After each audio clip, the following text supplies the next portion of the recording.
তোর জীবনে কি তোর বউই শুধু একজন? হ্যাঁ, আমাদের কারোর কোনো দাম নেই? ঠিকই তো, তোর মার কথা ভাবছিস না, আমাদের কথা ভাবছিস না, খালি বলছিস চলে যাচ্ছি চলে যাচ্ছি। একটা মেয়ে তোকে স্বামী হিসেবে মানলো না বলে তুই চলে যাবি? তোর জীবন কি ব্যর্থ হয়ে গেল?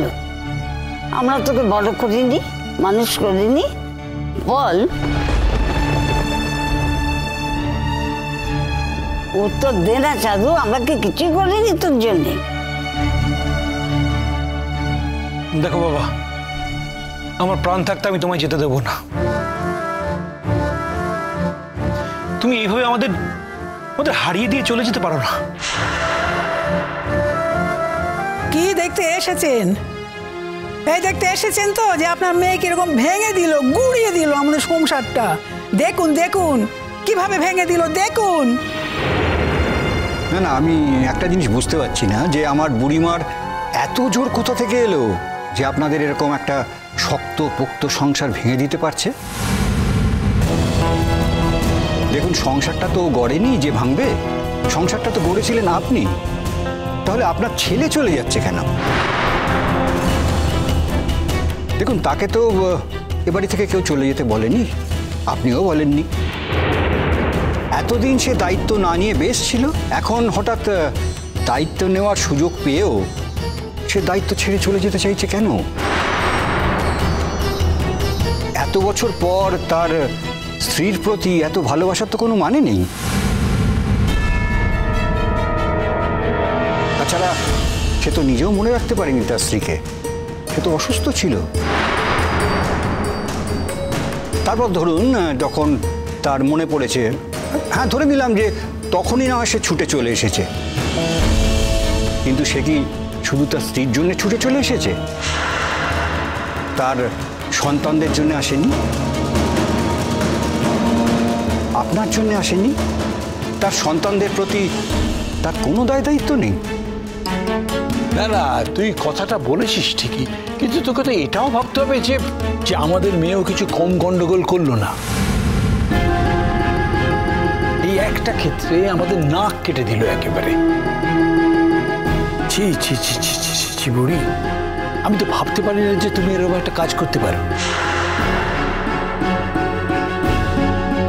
মতি ভাই, তোমার যদি কিছু বলার থাকে আজকেই সবটা বলে দাও, অনেক হয়েছে। এই দোষ তুমি নিও না নিজের ঘাড়ে। দাদা ভাই চলে গেলে মা কিন্তু সারা জীবন তোমাকে কথা শোনাবে বৌদি ভাই। মায়ের কথা না হয় বাদ দাও, মায়ের বয়স হয়েছে, কিন্তু তোমার 3 ছেলে মেয়ে, তারা কিন্তু কথা শোনাতে ছাড়বে না, ছেড়ে কথা বলবে না বৌদি ভাই, তোমায় কথা শোনাবে। কাকিমা, তুমি কিছু বলতে চাও না? না। কি বলবে ও? ওর কি কিছু বলার আছে? চন্দ্র, তুই চলে যাস না, উঠানকে একটু সময় দে, আমার মনে হয় আস্তে আস্তে সব ঠিক হয়ে যাবে। বুড়ি, ওনার ছেলে বাড়ি ছেড়ে চলে যাচ্ছেন, তার দায় তো আমাদের উপরেও এসে পড়ে। তুমি আমাদের মেয়ে, লোকে তো বলবেই যে আমরা তোমাকে কোনো শিক্ষাই দিতে পারিনি। আর সত্যি তো, চন্দ্র যদি আজকে বাড়ি ছেড়ে চলে যায়, তার আগে তুমি বাড়ি ছেড়ে বেরিয়ে এসো না, তাহলে তো আর লোকে বলতে পারবে না যে তোমার জন্য চন্দ্র বাড়ি ছেড়ে বেরিয়ে গেল। শুনুন শুনুন, আমার ছেলের না এই ইট কাঠ পাথরের বাড়িকে বাড়ি বলে মনে করে না। ওর বউ যে ওকে ছেড়ে চলে যাচ্ছে, এটাই ওর কষ্ট, এটাই ওর আঘাত। আর ফিরে আসার পর থেকে যা ব্যবহার করছে ওর সঙ্গে ওর বউ, ওর খুব কষ্ট হচ্ছে, খুব খুব কষ্ট হচ্ছে। আমি তো আমার ছেলেকে চিনি, আমি তো ওকে চিনি। মুখে বলছি বটে, কিন্তু ও যে কি কষ্ট পাচ্ছে সে ওই জানে। চন্দ্র, আমাকে এইভাবে আর রিকোয়েস্ট করিস না রে নতুন, তোর এই রিকোয়েস্ট রাখা আমার পক্ষে সম্ভব নয়। আমি বুঝতে পারছি বাবা, কিন্তু তুমি কেন তোমার বাড়ি ছেড়ে চলে যাবে? যেতে হলে আমার মেয়ে যাবে। বুড়ি, তুমি কি সিদ্ধান্ত নিলে? আমি তো বলেইছি আমি বাড়ি ছেড়ে চলে যাচ্ছি। মা, তুমি শুধু একটু হ্যাঁ বললে না বলে, বাবাকে অ্যাকসেপ্ট করলে না বলে আমাদের সংসারটাই ভেঙে যাচ্ছে। একবার বলছো তুমি চলে যাবে, বাবা বলছে একবার বাবা চলে যাবে। আমাদের প্রতি তোমাদের কোনো দায় নেই? মা, আমরা কিন্তু কেউ নিজের ইচ্ছায় আসিনি, তোমরা আমাদের টেনেছো, আর এখন তোমরাই চলে যাচ্ছ। কি অদ্ভুত, তাই না? বাবা এসেছে বলে তুমি চলে যাচ্ছ, তুমি থাকবে না বলে বাবা চলে যাচ্ছে। কি হচ্ছে আমি কিছু বুঝতে পারছি না। তোরা তো এখন বড় হয়ে গেছিস, যখন দিন ছিল তখন তো তোদের আগলেই রেখেছিলাম বাবা। যখন তোরা ছোট ছিলি তখন তো তোদের ছেড়ে আমি কোথাও যাইনি। এখন তো তোরা বড় হয়েছিস, মানুষ হয়েছিস। এই বয়সে তো কত ছেলে মেয়ের মা মরে যায়। ভাবনা তোরা সেরকমই একটা কিছু হয়েছে।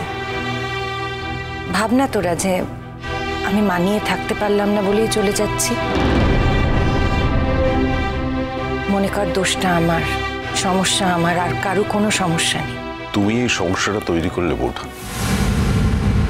হয়তো তাই, কিন্তু আমার মন যেখানে সায় দেয় না সেটা আমি করি না। এই পৃথিবীতে তো সবাই একরকম নয়। কিসে তোমার মন সায় দেয় না? হ্যাঁ বলো দেখিনি, কিসে মন সায় দেয় না তোমার? আমার ছেলে তো এত বছর ছিলই না, কিসে মন সায় দেয় না? সব বানানো জিনিস এগুলো। তুমি কি ভেবেছো? হ্যাঁ, এতগুলো আমাদের মনে প্রশ্ন তুলে তুমি এখান থেকে চলে যাবে, এইটি ভেবেছো কি? আমরা কোনোদিন তোমাকে কোনো প্রশ্ন করবো না, সব প্রশ্নের উত্তর তোমাকে দিতে হবে তোমাকে দিতে। প্রশ্ন তো আমারও অনেক আছে মা, অনেকের বিরুদ্ধেই আমার অনেক প্রশ্ন আছে। প্রশ্ন তুললে প্রশ্ন উঠবে, আমিও তো অনেক প্রশ্ন তুলতে পারি, কিন্তু সেসব করে তো আর কোনো লাভ নেই মা। আপনি তো সংসারের দায়িত্ব নিয়েই নিয়েছেন, বুঝেই নিয়েছেন সবটা। এবার আপনার ছেলেকে বলুন না সংসারের দায়িত্ব যেন সে একটু নেয়। সে যখন বাড়ি ছেড়ে চলে যাচ্ছে সেই দায়টা আমার উপর আসছে কেন আমি বুঝতে পারছি না। ওকে তো আমি চলে যেতে বলিনি, ও বাড়ি ছেড়ে চলে যাচ্ছে ওর ইচ্ছে, সেই দায় তো আমার উপর আসার কথা নয়। বুঝতে পারছো না তুমি উনি কেন চলে যাচ্ছেন? Shut up. তুমি আমার সঙ্গে এরকম চিৎকার করে কথা বলবে না। আমার ওপরে চিৎকার করে কথা বলার অধিকার কিন্তু আমি তোমাকে দিইনি বুবলাই। মামনি, এত কিছুর পর তোমার আর জোর গলায় কথা বলা মানায় না গো। ছি ছি ছি ছি বাবা, লজ্জায় আমার মাথা হেট হয়ে যাচ্ছে। আমি তো বাবার দিকে চোখ তুলে তাকাতেই পারছি না। এত অসুবিধা হচ্ছে তোমার বর্ষা, অথচ তুমি তোমার শ্বশুরমশাইকে থাকার জন্য রাজি করাতে পারছো না। তারা তো পত্নী প্রেম, কিন্তু বিয়ের পর যতদিন উনি ছিলেন আমি টের পাইনি। উনি যখন এত পত্নী প্রেম দেখাতেই চাইছেন, বলতেই চাইছেন যে উনি আমার জন্যই চলে যাচ্ছেন, আমি ওনাকে মেনে নিলাম না। এই দুঃখে উনি বাড়ি ছেড়েই চলে যাচ্ছেন, অজানা ভবিষ্যতের দিকে উনি চলে যাচ্ছেন। তখন ওনার তো আমার প্রতি এত প্রেমের কোনো কারণ নেই। তার মানে তো আমি মানুষটা ভালো না।